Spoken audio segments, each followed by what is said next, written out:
In this video, we will try to understand the behavior of this keyword when we use new operator. And in the previous video, we have seen what was the behavior of this keyword when we use in global context or as well as functional context. So let's get into the video. Let me create a very short function like this. The function name is test, and inside it's an empty function. And do you know, in JavaScript, we can use functions much like the constructors in other languages. So let me tell you what is a constructor first. A constructor is a method that we declare usually in the classes, and even JavaScript also supports that. But what was the task of a constructor is to construct something, construct some object. Like if you remember, if you know any other languages, when we write a constructor, we take some parameters into that constructor and we set up those parameters to the object. We bind those parameters to a single object, right? So that's what a constructor does. It constructs multiple parameters into an object. So similarly, we can use functions in JavaScript as a constructor function, as a constructor method inside classes, and these functions we call as constructables or constructor functions. And remember, arrow functions cannot be used as a constructables. They are not constructable. We cannot use arrow functions as constructors. Only the regular functions which are declared with function keyword, only they can be used as a constructor functions. Now let me show you what is constructor function actually is. So whenever we were calling a constructor, we use the new operator and then we call the function name. No need to worry about anything. So I'll explain what is this new operator does and everything. So we can actually call this function like this, and then I'll print some message here saying that hello. And if I save and then run it, so you see it prints hello over here, right? So don't need to bother about what happened just now. Let me explain what is happening here. So basically, so when we run this particular program, what will happen? Firstly, call stack will get created, right? And in the call stack, what will happen? At the very bottommost, global execution context be created. So global execution context will be created, and then the execution starts at line number 1, and at line number 1 we declared a variable test, and test is a function, and then the control directly jumps to line number 4. And at line number 4 we use something called new operator. I will tell you what does new operator do.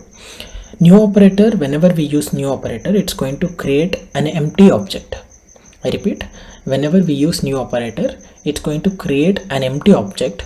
I say object, that means where should it get created? It should get created in the heap, because object is a non-primitive. So when we use the heap memory, this is the heap memory, let's assume.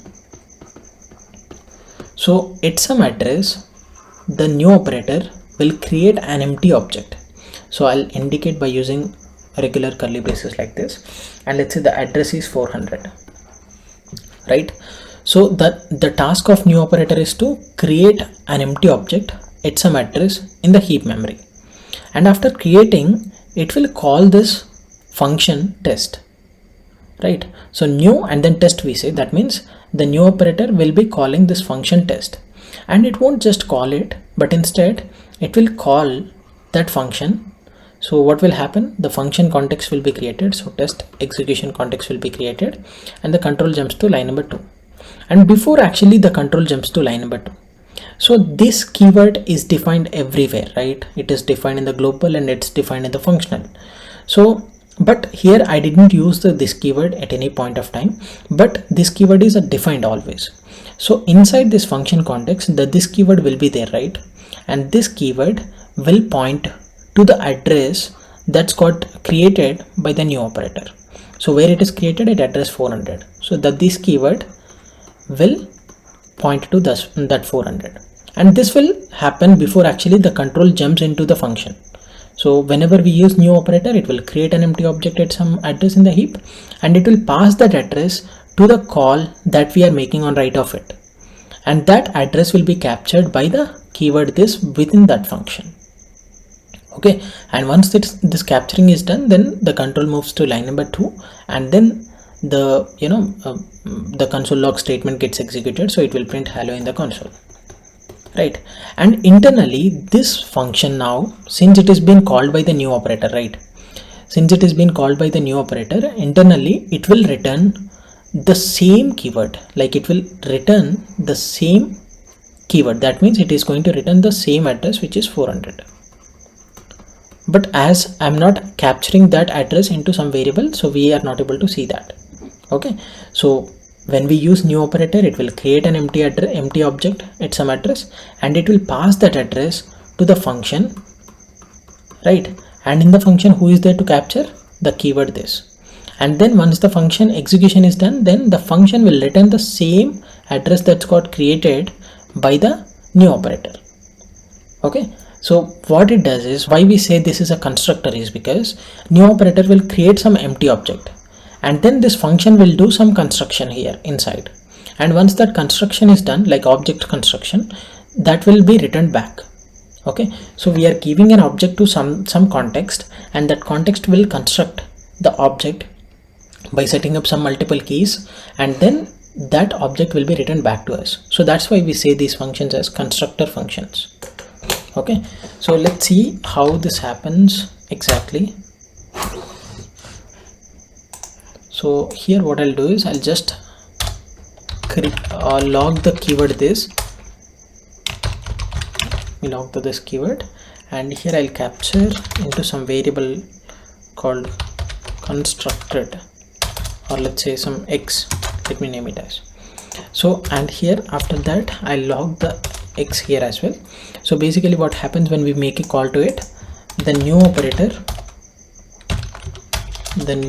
operator will create an empty address, an empty object at some address, let's say 400. So at address 400 it will be creating an empty object, and this address will be passed into that function because we are making a call, right? This address will be passed into that function.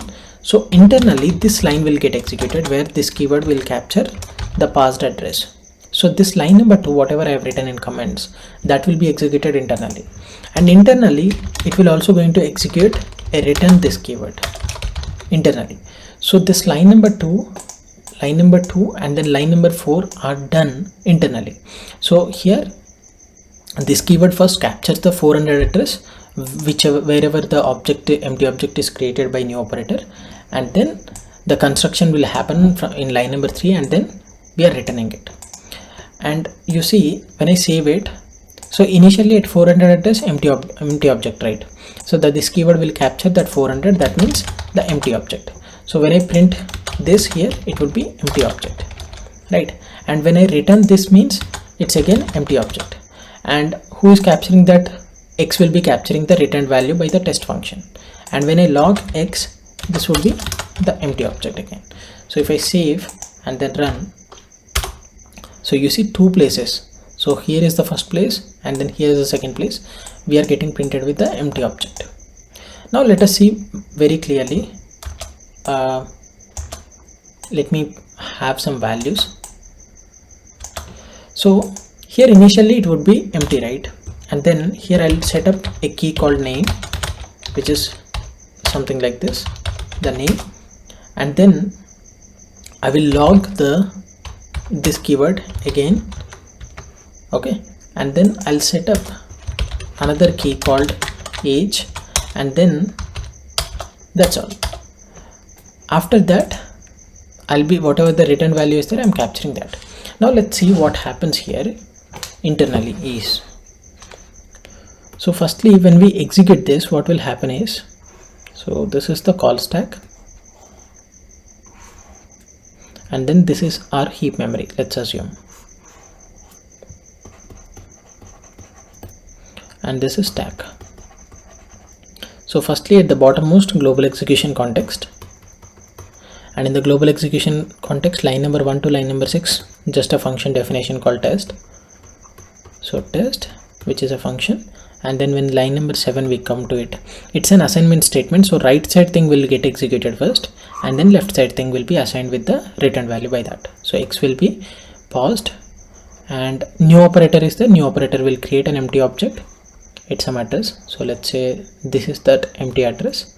So let's say 500 is the address this time, and that 500 will be passed to the call, basically to the test execution context, and a test execution context gets created, right? and then inside that test execution context, by default, that this keyword inside that context will capture the passed value by the new operator. So this keyword will capture the address 500, and then the control comes to line number 2, and at line number 2 when we print, what will happen? Empty object would be printed, because this is pointing to 500, so 500 at address 500, still the object is empty. And now line number 3 gets executed. So at line number 3 I set up a key called name with my name there. So what I'm doing is this dot name I'm doing, that means this means address 500. So at address 500, whatever the data is there, on the data I'm specifying a key called name. So what will happen? Name key will be set up with a value, string value. I'm not writing it. And then what will happen? The control comes to line number 4. So at line number 4 when I print, what will happen? So this time this keyword means hash 500. So at hash 500 there is a value, some value is there with some name. So this time when I print, it will be printing that name. And then when control comes to line number 5, so I'm setting up another key called age, where again at that same address. So at the same address means in this address I'm setting up age key with a value of 22. Okay, and then what will happen after line number 5? We go to line number 6, and I told you internally return statement will get executed, and the return statement will return this keyword. That means it will return back the same address whatever it has taken.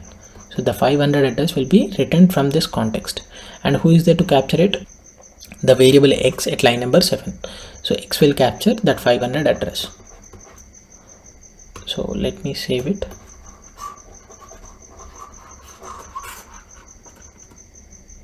Now coming to line number 8. So at line number 8 we are logging x. X means it points to 500. So at address 500 the data is what? Name and age. So at this point it will print name and age. So at this point it was empty, and at this point it was only having the name key. Now at this point it was this one. So basically when we are calling this function, we passed an empty object to that function, and that function has set up two keys called name and age within that, right? That means it is constructing two keys within that context, and after construction it is returning that object, and the returned object is captured by x. So when we log x, the x will contain name and age. So that's why we call this function, this kind of functions, as the constructor functions. So let me show you the output for this. So you see at this line, initially when none of the things are set up, that's it is empty, and then at this line, like at line number 3, it is the only name is set up at line number 4, and then when we come out of it, and you see here two things are set up. So this is about how this keyword will behave depending on the new operator. It is. Thank you guys for watching. Please do subscribe to the channel if you like the video.